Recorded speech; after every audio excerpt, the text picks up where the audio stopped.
Le chemin qui était fermé, il a été frayé dans le nom de Jésus. Gloire à Dieu. Alléluia. Merci Seigneur. Acclamons le nom de Dieu, acclamons le nom de Dieu.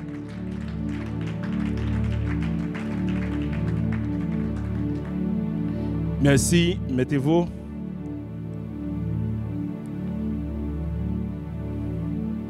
Bonsoir peuple de Dieu.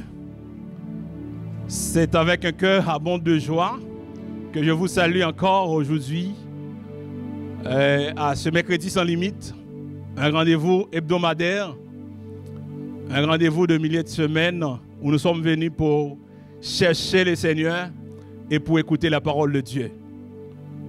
Je remercie le Seigneur qui me donne cette opportunité pour parler de sa part encore aujourd'hui. Je remercie aussi Pasteur Nadine qui me donne cette opportunité. Elle ne peut pas être là avec nous aujourd'hui. Elle était à Ottawa cette fin de semaine pour une conférence. Elle a une semaine vraiment chargée. Donc, nous vous encourageons à continuer à prier pour elle, prier pour son ministère, prier pour sa famille, afin que Dieu continue à l'utiliser, afin que Dieu continue à faire des choses merveilleuses dans sa vie. Amen. Nous sommes contents aussi d'avoir avec nous le Père de la maison. Encore aujourd'hui, nous bénissons le Seigneur pour sa présence. Donc, nous sommes vraiment contents de le voir. Nous allons passer à la parole.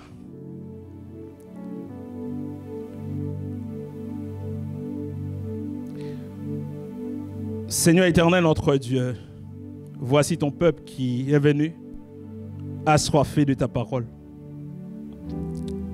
Comme une biche soupire auprès d'un courant d'eau, c'est ainsi, Seigneur Dieu, ce peuple a soif de toi. Ce peuple a soif, Seigneur Dieu, de ta parole. Seigneur Dieu, nous sommes là pour écouter ce que tu as à nous dire ce soir. Et mais voici, Seigneur Dieu, ton serviteur qui est ici devant. Nous te demandons, Seigneur Dieu, d'utiliser encore ma bouche comme instrument, afin que ce peuple soit béni, afin que ce peuple soit édifié, afin que ce peuple soit transformé, afin que ce peuple, Seigneur Dieu, grandisse de façon spirituelle. Nous t'en prions dans le nom de Jésus. À lui soit la gloire en jour siècle des siècles. Amen. Amen. Êtes-vous content d'être là ce soir? Ce soir, nous allons parler du toucher.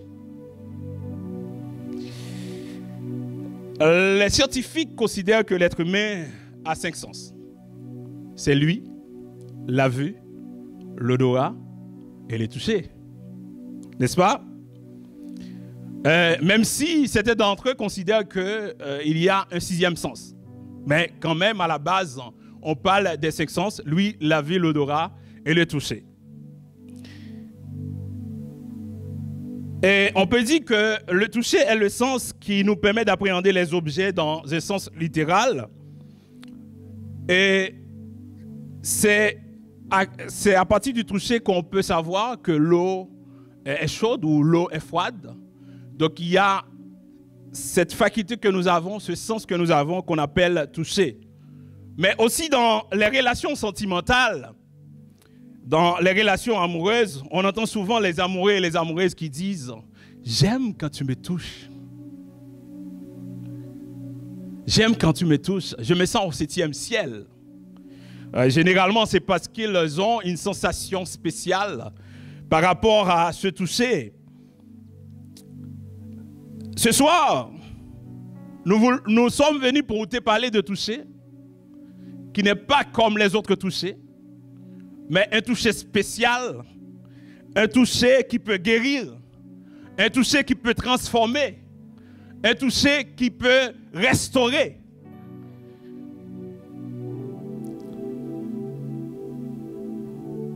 Peut-être, tu as eu déjà un premier toucher de la part de notre Seigneur Jésus.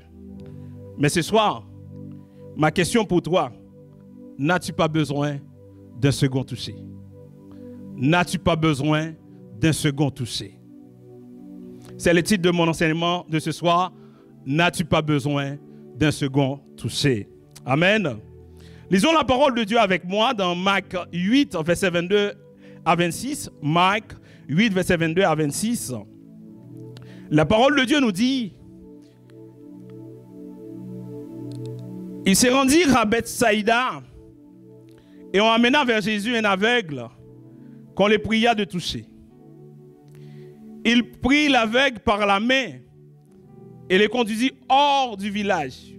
Puis, il lui mit de la salive sur les yeux, lui imposa les mains et lui demanda s'il voyait quelque chose. Il regarda et dit: j'aperçois les hommes, mais j'en vois comme des arbres et qui marchent. Jésus lui mit de nouveau les mains sur les yeux et quand l'aveugle regarda fixement, il fut guéri et vit tout distinctement. Alors Jésus le renvoya dans sa maison en disant: n'entre pas au village. Parole du Seigneur. Amen. Mes frères et sœurs, ce soir nous avons un texte très intéressant. La guérison d'un aveugle.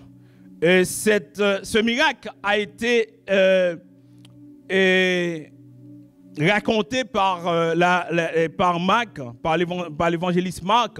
Et lorsqu'on regarde dans les évangiles, on voit que c'est seulement Marc qui a rapporté ce miracle, mais que je trouve que très très intéressant. Il parle d'un aveugle et Jésus qui était à Bethsaïda, et pendant ce temps, on l'amena à cet aveugle afin que cet aveugle soit touché. Parce que quand Jésus touche, il y a quelque chose qui se passe. Et là, cet aveugle qui est venu vers Jésus, Jésus a décidé de le toucher, mais Jésus l'a touché une première fois. Et quand Jésus l'a touché, Jésus lui a demandé: tu vois quoi? Il a dit que je vois des hommes, mais c'est comme des arbres qui marchent. Je les vois comme des arbres. Et là, Jésus a décidé de les toucher à nouveau. C'est la raison pour laquelle je te demande: n'as-tu pas besoin d'un deuxième toucher? Mais la première question qu'on doit poser par rapport à ce second toucher, pourquoi cet aveugle avait besoin d'un second toucher? Donc je comprends, parce que dans la majorité des cas, lorsqu'on regarde les miracles de Jésus, avec un seul toucher, la personne est guérie. Mais cet aveugle-là, Jésus l'a touché une première fois, il n'a pas été guéri. Il avait besoin d'un second toucher pour qu'il soit guéri. Ce que l'Esprit de Dieu m'a montré à partir de ces textes, de la même façon que cet aveugle avait besoin d'un second toucher, il y a des personnes qui sont venues à Jésus. Lorsque tu as reçu Jésus dans ton cœur, tu as reçu le premier toucher. Il y a des gens, dès le premier toucher, ils marchent fidèlement avec le Seigneur. Il n'y a rien qui peut l'empêcher de marcher avec le Seigneur fidèlement. Mais il y a des gens qui ont besoin d'un second toucher. Donc c'est-à-dire que lorsque le Seigneur touche les gens, ils ne touchent pas, les gens ne reçoivent pas le toucher de la même façon. Ça va dépendre de la disposition du cœur. Ça va dépendre de la façon que la personne reçoit ce toucher. Et là, dans ce texte, Jésus est obligé de toucher cette personne, cet aveugle, une deuxième fois. Et toi, ce soir, n'as-tu pas besoin de second toucher? Et peut-être même un troisième. Donc, deuxième question qu'on devrait poser par rapport à ce texte: pourquoi Jésus a décidé de faire ce miracle hors de la ville? Donc, d'après ce qu'on a vu dans nos recherches, Bethsaïda était une ville renommée comme une ville rebelle, une ville d'incrédules. Parce que Jésus a fait beaucoup de miracles à Bethsaïda. Et c'est pourquoi que dans Luc 10, verset 13, la Bible nous dit: malheur à toi, Chorazin, malheur à toi, Bethsaïda. Car si les miracles qui ont été faits au milieu de vous avaient été faits dans Tyr et dans Sidon, il y a longtemps qu'elle se serait repentie en prenant le sac et le cendre. Mais ce peuple était rebelle. Donc je comprends que l'environnement où vivait l'aveugle, c'était un environnement rebelle, un environnement incrédule. Je comprends que pourquoi il avait besoin de second toucher. Parce que même là où il vivait, donc c'était un environnement incrédule. Jésus a dit que j'ai fait beaucoup de miracles ici, mais jusqu'à présent, vous ne voulez pas se repentir. Donc Bethsaïda, c'était une ville comme ça. Et autre chose, Jésus ne voulait pas vraiment attirer l'attention pendant qu'il était dans cette ville-là. Il a décidé de dire à cet aveugle, on va sortir hors de la ville pour qu'il fasse ce miracle.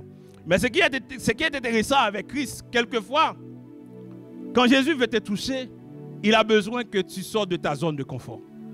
Donc c'est-à-dire que peut-être que l'aveugle était confortable là où il est. Mais il y a une dimension du toucher qui demande que tu dois sortir de ta zone de confort. Et moi, ce que j'aime avec cet aveugle, Jésus a dit que on va sortir de la ville. Il a obéi. Parce qu'il pouvait dire à Jésus que bon, mais je sais que tu peux me toucher ici, pourquoi tu m'as demandé de sortir? Mais il a obéi. Ce que Dieu attend de nous, c'est l'obéissance. Pour recevoir ce toucher, nous avons besoin d'être obéissants. Et en fait, il y a quelque chose encore, parce que j'essaie de comprendre le texte un peu, pourquoi Jésus l'a dit, n'entrez pas au village. Après la guérison, il a dit à l'homme, ne retourne pas au village. Ne retourne pas. Ce qu'on peut déduire quand Jésus te touche et te guérit, il veut que tu oublies le passé. Il ne veut pas que tu retournes dans ton ancienne vie. Il veut que tu ailles de l'avant. C'est pourquoi il a dit à l'aveugle, ne retourne pas dans cet environnement-là. C'est un environnement qui peut te permettre de rester dans le péché. Mais ne retourne pas dans cette ville. Et là, je comprends pourquoi que l'apôtre Paul dans Philippiens 3, versets 12 à 14 a dit, ce n'est pas que j'ai déjà remporté le prix ou que j'ai déjà atteint la perfection, mais je cours pour tâcher de les saisir. Puisque moi aussi, j'ai été saisi par Jésus-Christ. Frère, je ne pose pas la voie saisie, mais je fais une chose, oubliant ce qui est en arrière de moi et me portant vers ce qui est en avant. Je cours vers les buts pour remporter les prix de la vocation céleste de Dieu en Jésus-Christ. L'apôtre Paul, qui avait un passé de persécuteur, il a dit que là, dans ce texte, je cours pour atteindre les buts. Mes yeux sont fixés sur Jésus. J'oublie ce qui est en arrière de moi parce que je vais avancer avec Christ. Et c'est ce que Jésus veut de nous aujourd'hui. Quand on a reçu le toucher de Jésus, il ne veut pas qu'on reste ou bien qu'on retourne dans notre ancienne vie, mais il veut qu'on aille de l'avant. Il veut que notre but, c'est de fixer nos yeux sur lui et sur lui seul. C'est la raison pour laquelle il a dit à l'aveugle, n'entre pas au village, ne retourne pas au village. Là, on était en train de contextualiser notre texte, d'essayer de comprendre un peu le texte. Nous allons maintenant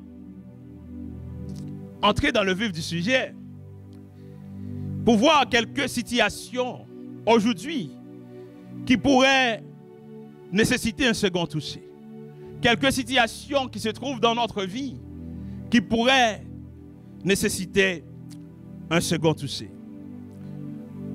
La première situation qu'on peut voir, c'est l'égocentrisme. Le texte nous dit que quand Jésus a touché l'aveugle la première fois, il lui demande s'il voyait quelque chose. Il dit, j'aperçois les hommes, mais j'en vois comme des arbres et qui marchent. Implicitement, ce que j'ai compris de ce qu'il avait a dit, parce que lui, il est conscient qu'il est un humain. Lui, il est un humain, mais il voit les hommes, après les premiers toucher, comme des arbres.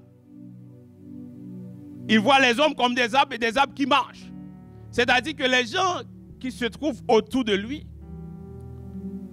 ce ne sont pas des hommes, mais ce sont des arbres qui marchent. C'est sa perception de la réalité.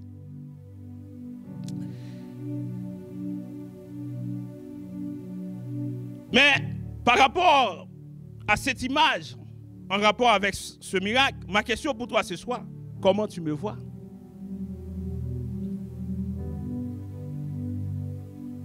Est-ce que tu me vois comme un être humain ou comme un arbre?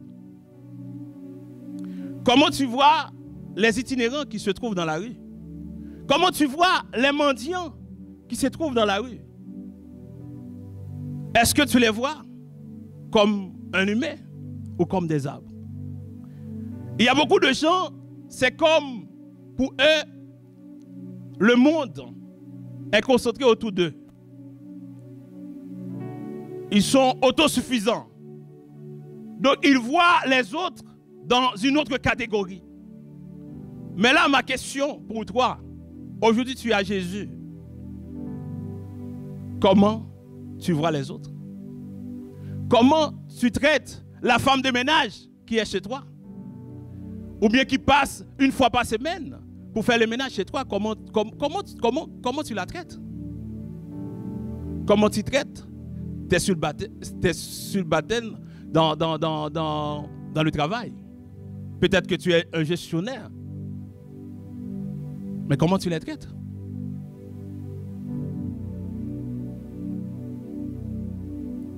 Comment tu traites les veuves et les orphelins?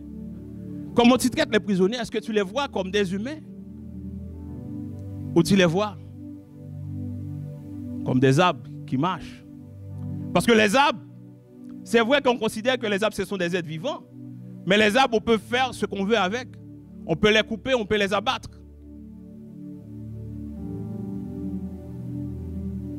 Donc quelqu'un qui a fait, qui est criminel, c'est parce qu'il voit les autres comme des arbres.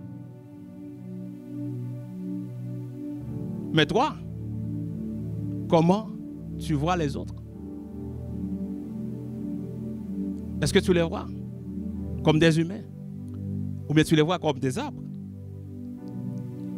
Est-ce que tu es autosuffisant? C'est comme c'est toi qui est important dans la vie. Et puis les autres, c'est des vauriens. Donc c'est-à-dire que lorsque tu as reçu Jésus, tu as reçu un premier toucher. Mais jusqu'à présent, tu vois les autres comme des arbres. Comment tu les vois? Comment tu regardes les itinérants dans la rue? Comment tu les vois? Est-ce que tu as compassion d'eux comme Jésus a compassion de toi aujourd'hui?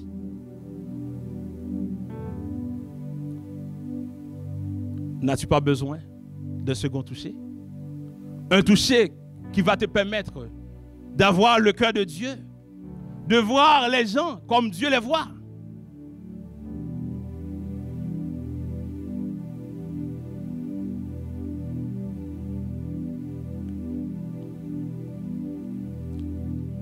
Deuxièmement, des situations qui peuvent nécessiter un second toucher, ce sont les blessures émotionnelles. On dit que les blessures émotionnelles dominantes sont associées à 5 sentiments. On parle de la trahison, de l'abandon, de l'humiliation, le rejet et l'injustice.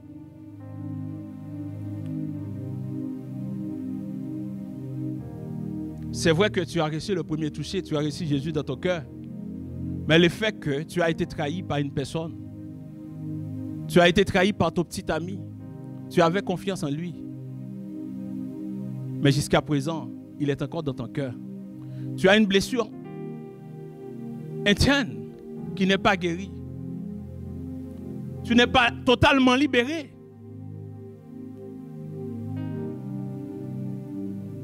N'as-tu pas besoin de second toucher ce soir? Tu as subi du rejet quelque part. N'as-tu pas besoin de second toucher? Parce que jusqu'à présent, tu es offensé. Ton cœur est blessé.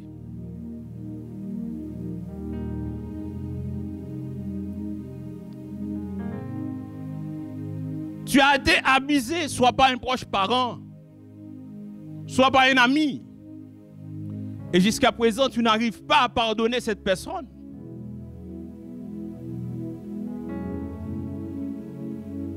Ton cœur est brisé. Ton cœur est blessé. N'as-tu pas besoin d'un second toucher ce soir? La Bible a dit que lorsque l'aveugle a reçu le second toucher, il voit tout indistinctement. C'est-à-dire qu'il a une transformation complète. Mais toi, depuis le temps que tu as reçu Jésus à aujourd'hui, est-ce qu'il n'y a pas quelque chose en toi qui t'empêche d'atteindre cette dimension avec le Seigneur? Cette blessure.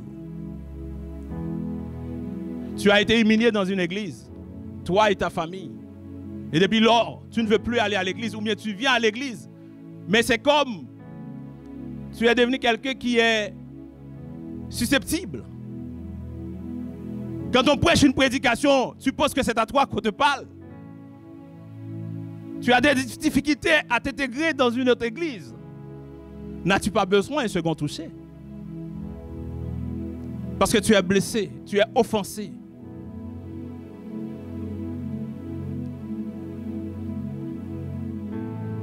Tu as subi une injustice. Tes parents sont morts. Ton oncle a décidé de prendre tous les biens. Et toi, tu n'as rien. Et ça est dans ton cœur. Au lieu de pardonner cette personne-là, mais tu l'as dans ton cœur et tu pries pour que cette personne soit décédée. N'as-tu pas besoin d'un second toucher? C'est vrai que ce que la personne a fait, c'est mal. Mais le Seigneur a dit, à moi la vengeance, à moi la rétribution des méchants. Mais toi, tu es venu en Christ pour être libre. Tu dois être libéré de ce passé lourd.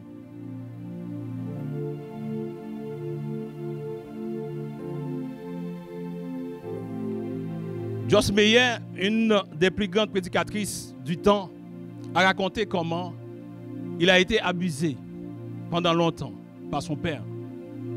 Et c'était difficile pour elle d'être guérie.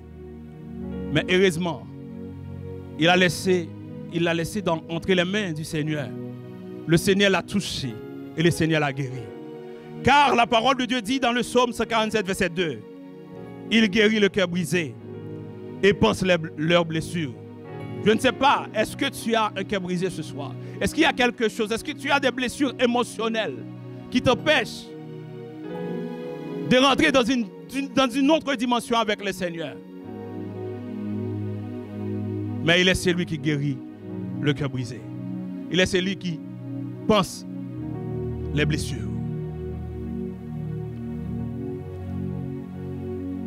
Et dans Jérémie 30, verset 17, la parole de Dieu nous dit encore, « Je vais vous rendre votre santé et guérir vos blessures. » Je ne sais pas quelles sont vos blessures émotionnelles. Est-ce que c'est la trahison? Est-ce que c'est le rejet, l'humiliation, l'injustice, etc.? Mais Jésus peut te guérir. N'as-tu pas besoin d'un second toucher? Est-ce que tu es prêt ce soir pour que Jésus te touche encore? Troisièmement, la culpabilité. La culpabilité est définie, c'est ce qu'une personne subit quand elle viole une loi. Tu violes une loi, tu es coupable. Et dans le domaine juridique, on parle de ce qu'on appelle la culpabilité et la non-culpabilité. C'est soit que tu es coupable, soit tu n'es pas coupable. Donc, quand quelqu'un viole la loi, quand quelqu'un a fait une infraction, donc on considère que la personne est coupable. C'est vrai qu'il y a quand même la possibilité qu'il y ait un avocat qui t'aide à sortir de cette situation, mais il n'y a pas à sortir de là, tu es coupable. C'est une question de culpabilité ou de non-culpabilité. Et on demande généralement à la cour, est-ce que tu veux plaider coupable ou non coupable? Mais maintenant, en tant que chrétien, comment on voit la notion de culpabilité? La parole de Dieu nous dit que nous sommes tous coupables. Voilà ce que nous lisons dans l'Épître aux Romains. Il a dit, « Or, nous savons que tout ce que dit la loi, elle le dit à ceux qui sont sous la loi, afin que toute bouche soit fermée et que tout le monde soit reconnu coupable devant Dieu. Car personne ne sera justifié devant lui par les œuvres de la loi, puisque c'est par la loi que vient la connaissance du péché. Car tous ont péché et sont privés de la gloire de Dieu. Romains 3, verset 19, 20, 22, 23. Donc, en réalité, par rapport au péché adamique, nous sommes tous coupables devant le Seigneur. Mais maintenant, le problème, est-ce que lorsqu'on rencontre Jésus, on doit continuer à vivre dans cette culpabilité-là? C'est ça le problème. Parce que la Bible nous dit qu'il n'y a plus de condamnation pour ceux qui sont en Jésus-Christ.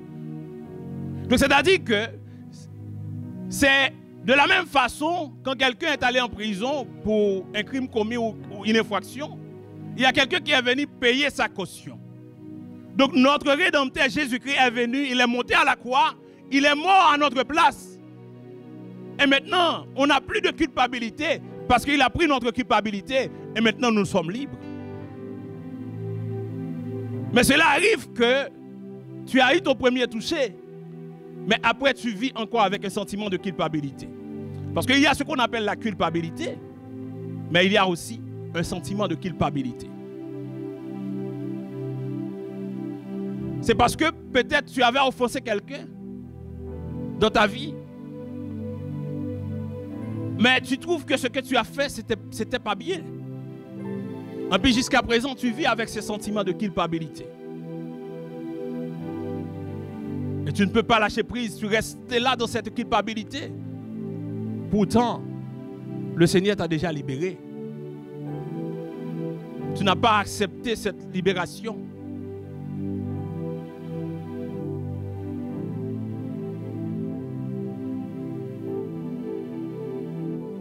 Peut-être de ta vie passée, la façon que tu vivais, c'était quelque chose de terrible. Tu dis, mais est-ce que Dieu va m'accepter? Est-ce que les gens vont m'accepter? Parce que mon histoire, ce n'est pas une belle histoire. Oui, c'est vrai que ce n'est pas une belle histoire. Mais laisse-moi te dire qu'il y a quelqu'un qui a la capacité de changer ton histoire. Peut-être que hier, c'était une mauvaise histoire. Mais aujourd'hui, c'est une belle histoire en Jésus-Christ. Tu ne peux pas rester dans cette culpabilité, ce sentiment de culpabilité. Tu vis chaque jour avec ce sentiment.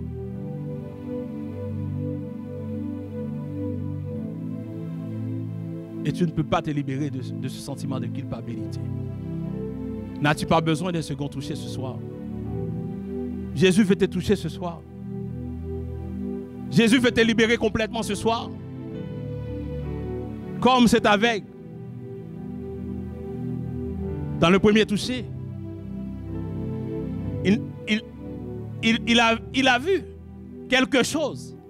Il a vu les humains, mais c'était comme des arbres. Mais après le second toucher, il a vu tout indistinctement.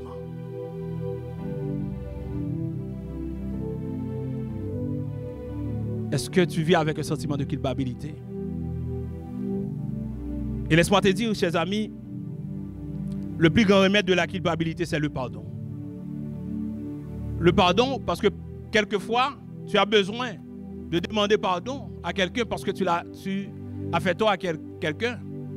Mais la première chose, c'est de se pardonner. Est-ce que toi, tu te pardonnes toi-même? Est-ce que tu te pardonnes toi-même? Déjà, j'aimerais te dire que Jésus t'a pardonné. Malgré la façon que tu vivais avant, Jésus t'a pardonné. Mais toi, est-ce que tu as eu la possibilité un jour de dire, je me pardonne? Ça, c'était mon ancienne vie. Puisque aujourd'hui, je suis en Christ. Je suis une nouvelle créature. Les choses anciennes sont passées. Et voici, toutes choses sont devenues nouvelles.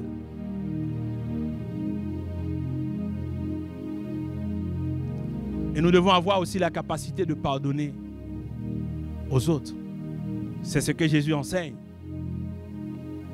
Et quatrièmement, une double vie. Dans mon dernier enseignement, j'ai parlé un peu de cette double vie. Dans le sens que tu es là à l'église, mais tu as un pied dedans et un pied dehors. Tu es là à l'église, mais tu as abandonné déjà spirituellement. Parce que tu mènes une double vie. Chaque dimanche, tu es habillé pour venir à l'église, tu es là pour adorer. Mais le week-end, vendredi soir, tu es dans les boîtes de nuit, tu vis ta vie comme bon le semble. Mais là, est-ce que tu n'as pas besoin d'un second toucher? Parce que la parole de Dieu nous dit que la source, fait-elle jaillir par la même ouverture l'eau douce et l'eau amère. Selon Jacques 3, verset 11. Tu ne peux pas produire deux eaux, une eau douce, une eau amère. Mais non, si tu es venu à Christ, tu ne peux pas produire deux eaux. Tu ne peux pas marcher un pied dedans, un pied dehors. Tu ne peux pas mener une double vie. C'est comme tu trouves que c'est normal. Même si que je suis à l'église, je suis un adultère, c'est normal. Même si que je suis à l'église, je suis un fornicateur, c'est normal. Mais non, ce n'est pas normal. Jésus veut te toucher ce soir. Est-ce que tu es prêt pour recevoir ce toucher-là?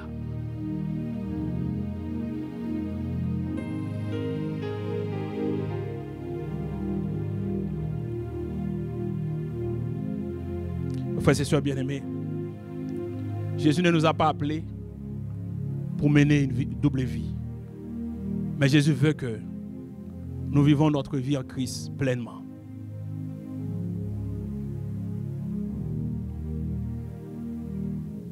Pour finir, que produit le second toucher?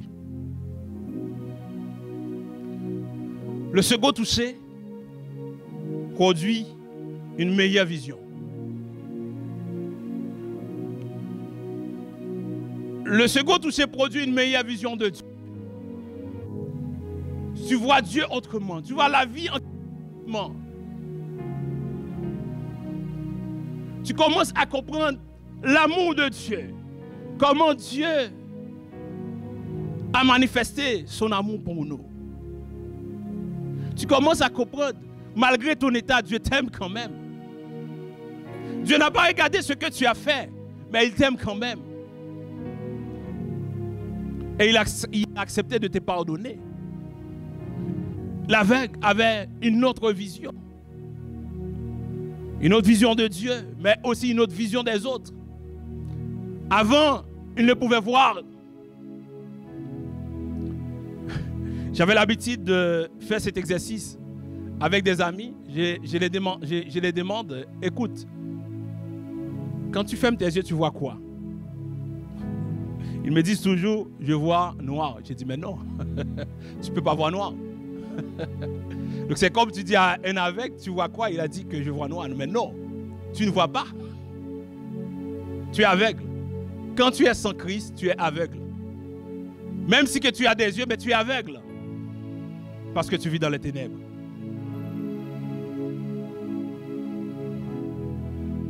Mais maintenant, avec le premier touché, l'aveugle a vu quelque chose. Il a vu les hommes, mais c'est comme des arbres. Donc c'est-à-dire que tu es venu à Christ, tu as eu un premier touché. Mais tu n'as pas vraiment une bonne vision. Mais le second touché va te donner une meilleure vision. Et une meilleure vision aussi de la vie en Jésus-Christ. Il y a une marche chrétienne. Il y a une façon de marcher avec le Seigneur. Tu vas voir que la vie en Christ, c'est une vie de liberté. On est libre en Christ. On est libre de nos péchés. On est libre de nos chaînes. Nous ne sommes plus esclaves de la peur.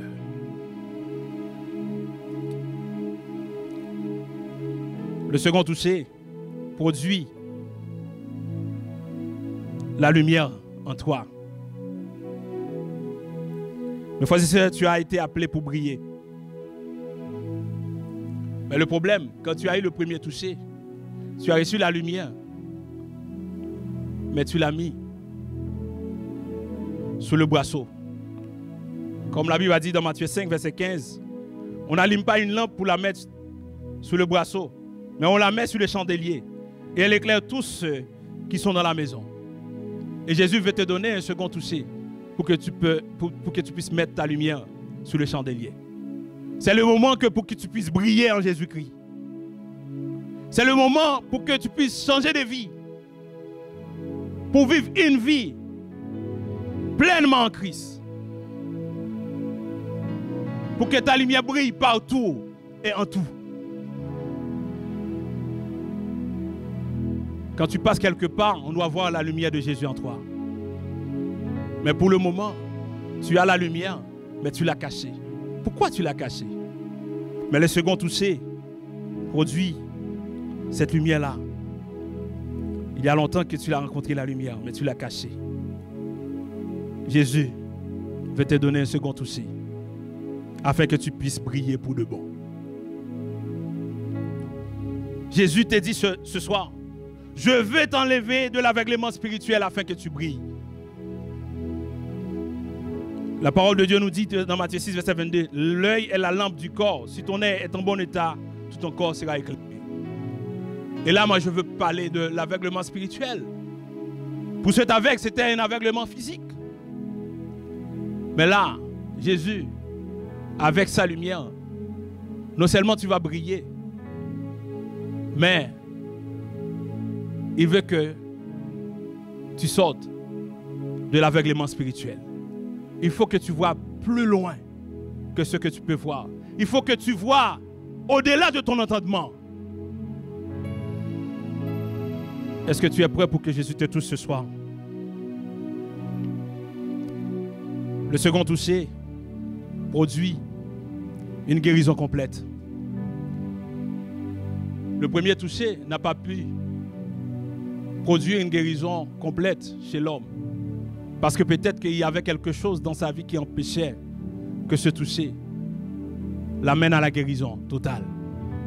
Mais le second toucher l'a guéri totalement. Comme je disais tout à l'heure, Jésus est celui qui guérit le cœur brisé. Et il a dit ça, il a répété la prophétie d'Ésaïe pour dire que l'Esprit de Dieu est sur moi, il m'a oint pour guérir les cœurs brisés. Je ne sais pas est-ce que ton cœur est brisé ce soir, mais il peut te guérir. Jésus peut te guérir de ton égocentrisme. Jésus peut te guérir de tes blessures émotionnelles. Jésus peut te guérir de ta culpabilité. Et Jésus peut te guérir de ta double vie. Il suffit que tu le laisses te toucher une seconde fois. Le second toucher, en fait, compte produit une meilleure version de toi. Le texte ne l'a pas relaté, mais je pense qu'après avoir été guéri, cet aveugle a dit la même chose que l'aveugle né. J'étais aveugle, mais maintenant je vois. J'étais aveugle, mais maintenant je vois. Autrefois, je maltraitais les autres qui étaient autour de moi, mais aujourd'hui, je suis une nouvelle personne. Une meilleure version de toi est possible avec le second toucher. Jésus fait te toucher ce soir. Je suis une nouvelle personne. Excuse-moi. L'amour de Dieu jaillit en moi. Je ne vois plus les hommes comme des arbres, mais je vois les hommes comme Dieu les voit. Autrefois, j'avais des blessures émotionnelles. Mon cœur était brisé. Mais aujourd'hui, je suis équilibré émotionnellement, car Jésus m'a guéri. Autrefois, la culpabilité me rongeait à l'intérieur. Mais aujourd'hui, je peux dire que je suis enfin libre, car je suis convaincu que Jésus a pris ma culpabilité. Il n'y a plus de condamnation à mon sujet. Autrefois, je menais une double vie. Mais aujourd'hui, je marche avec le Seigneur fidèlement. J'ai vu pleinement ma vie en Christ. Le second toucher produit une meilleure version de toi. La personne qu'on connaît avant n'est plus la même personne. Parce qu'après avoir reçu le second toucher, tu vois tout indistinctement. Tu es passé à une autre dimension. Et tu vis ta vie chrétienne pleinement en Jésus-Christ. Le Seigneur veut te toucher ce soir. Es-tu disponible à le recevoir? J'aimerais terminer cet enseignement ce soir en te disant, Jésus te pose la question depuis ton premier toucher. Tu te sens comment dans ta marche chrétienne? Comment tu te sens? Depuis ton premier toucher, tu te sens comment? Comment tu vis ta vie chrétienne? Tu te sens comment? Comme il a posé cette question avec, après le premier toucher, tu vois quoi? Il a vu des hommes, mais comme des arbres. C'est-à-dire que toucher ne l'a pas transformé totalement. Mais Jésus te pose cette question aujourd'hui. Peut-être que tu as 10 ans à l'église, tu as 15 ans, tu as 20 ans, depuis que tu as accepté Jésus. Mais est-ce que tu vois que ta vie est conforme avec la parole de Dieu? Est-ce que ta vie est conforme avec ce que Jésus veut? Tu dis chaque jour que ta volonté soit faite. Est-ce que la volonté de Dieu est dans ta vie?